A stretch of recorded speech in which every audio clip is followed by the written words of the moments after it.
அஸ்ஸலாமு அலைக்கும். ஒரு முக்கிய செய்தி படிக்கிறேன், கேளுங்கள்.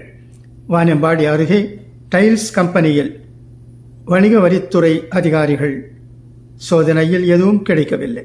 திருப்பத்தூர் மாவட்டம் வாணியம்பாடி அருகே வளையம்பட்டு பகுதி பெங்களூர் சென்னை தேசிய நெடுஞ்சாலை தனியார் டைல்ஸ் நிறுவனம் நியூ ராயல் டைல்ஸ் உள்ளது.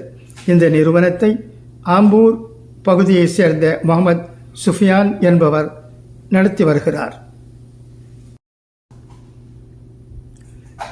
இந்நிலையில் இந்த நிறுவனத்தில் நேற்று காலை 11:30 மணி முதல் 10க்கும் மேற்பட்ட வணிக வரித்துறை அதிகாரிகள் நள்ளிரவு 1:30 மணி வரை சுமார் 14 மணி நேரம் பல்வேறு ஆவணங்களின் அடிப்படையில் சோதனை மேற்கொண்டனர்.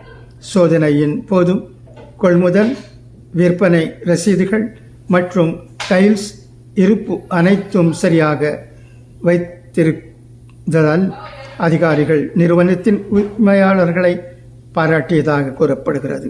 டைல்ஸ் நிறுவனத்தின் முன்பாக செய்தியாளர்கள் நள்ளிரவு 2 மணி வரை அதிகாரிகளின் சோதனை முடிவுக்கு காத்திருந்தனர். இதனை அறிந்த அதிகாரிகள் பின்வாசல் வழியாக கார்களில் புறப்பட்டு சென்றதாக தகவல் வெளியானதை தொடர்ந்து செய்தியாளர்களும் புறப்பட்டு சென்றனர்.